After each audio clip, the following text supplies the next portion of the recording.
विवाह के कार्ड पे लड़के के नाम के आगे चिरंजीवी तथा लड़की के नाम के आगे आयुष्मती क्यों लिखा जाता है?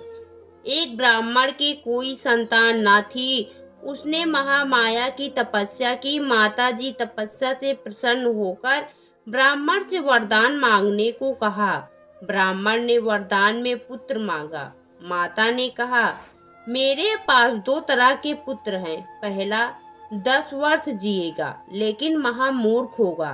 दूसरा 15 वर्ष लेकिन अल्पायु होगा लेकिन महाविद्वान होगा।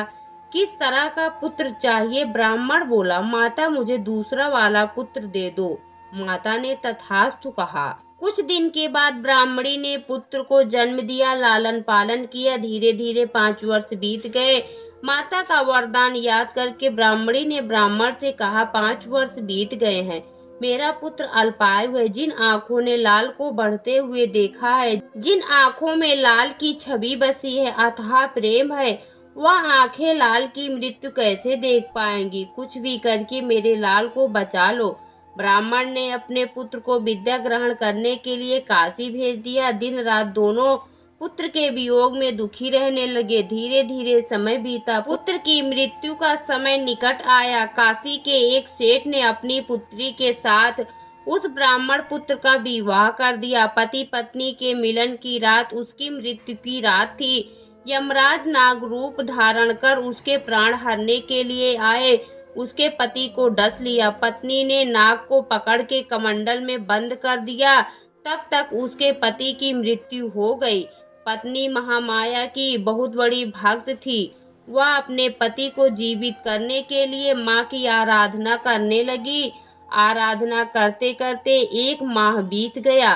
पत्नी के सतीत्व के आगे सृष्टि में त्राहि त्राहि मच गई। यमराज कमंडल में बंद थे। यमलोक की सारी गतिविधियां रुक गई। देवों ने माता से अनुरोध किया और कहा, हे माता, हम लोगों ने यमराज को छुड़ाने की बहुत कोशिश की लेकिन छुड़ा नहीं पाए। हे जगदम्बा, अब तू ही यमराज को छुड़ा सकती है।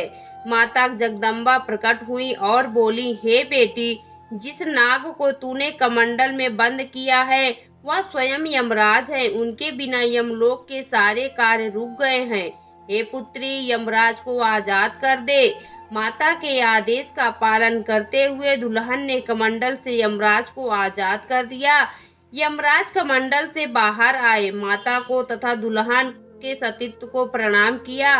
माता की आज्ञा से यमराज ने उसके पति के प्राण वापस कर दिए तथा चिरंजीवी रहने का वरदान दिया और उसे चिरंजीवी कह के पुकारा गया। तब से लड़के के नाम के आगे चिरंजीवी लिखने की प्रथा चली। आयुष्मती।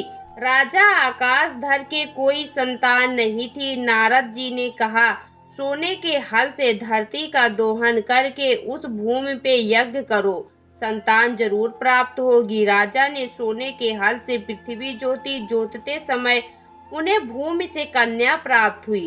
कन्या को महल लेकर आए। राजा देखते हैं महल में एक शेर खड़ा है जो कन्या को खाना चाहता है।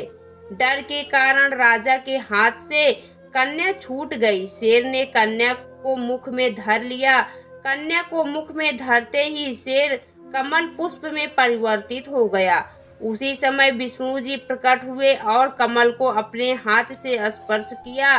स्पर्श करते ही कमल पुष्प उसी समय यमराज बनकर प्रकट हुआ और वो कन्या 25 वर्ष की युवती हो गई। राजा ने उस कन्या का विवाह विष्णु जी से कर दिया।